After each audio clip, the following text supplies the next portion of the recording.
For my second tutorial Tuesday, I'm going to be overlaying a backpack design by Rodrigo Lauret. I really like Rodrigo's original inspiration of this leaf. It contradicts a little bit between the front and the back. On the front it's for protection, on the back it's for padding, and also in this sketch there's a lot of views and not a lot of hierarchy between them. So I'm going to just select one view so that we have a really clear sense of hierarchy. Lastly, I'd like to see you guys scan your sketches or at least Photoshop them so they're on pure white. If you want people to take your sketches seriously, you need to present them seriously. So the first thing I'm going to do is start laying some red lines over the design. Bags are soft products, right? And soft products tend to be a little bit full, not collapsed in. So I'm going to exaggerate that a little bit and just push those lines outward so that we get a nice sense of volume. I'm also going to move that magnetic closure to the front so that your back's not rubbing against it, and perhaps the straps kind of interlock into that leaf-inspired frame. Now that I've got my underlay set up, I've put another layer on top and I'm using some soft brushes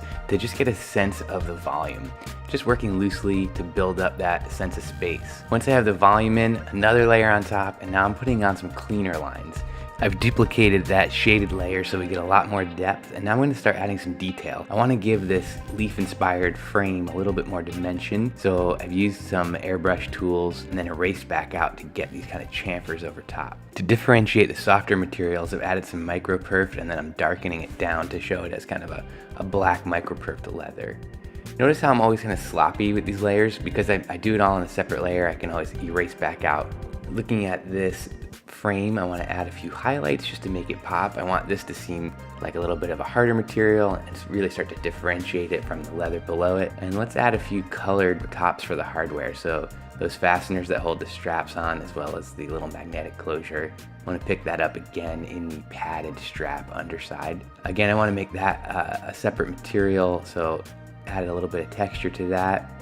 And then for our webbing strap, I just kept it really loose and shaded.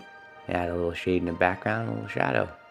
Other than fussing with a few little details and highlights here, I think we're in pretty good shape. So you can see how really quickly we can build up a persuasive sketch out of what was a really loose ideation sketch. That's it for today's Tutorial Tuesday. If you guys have a sketch you want me to overlay, leave me a note in the comments below. Like, share, and please subscribe. And let's end by playing this whole thing back as a super fast time lapse just for fun. See y'all next time.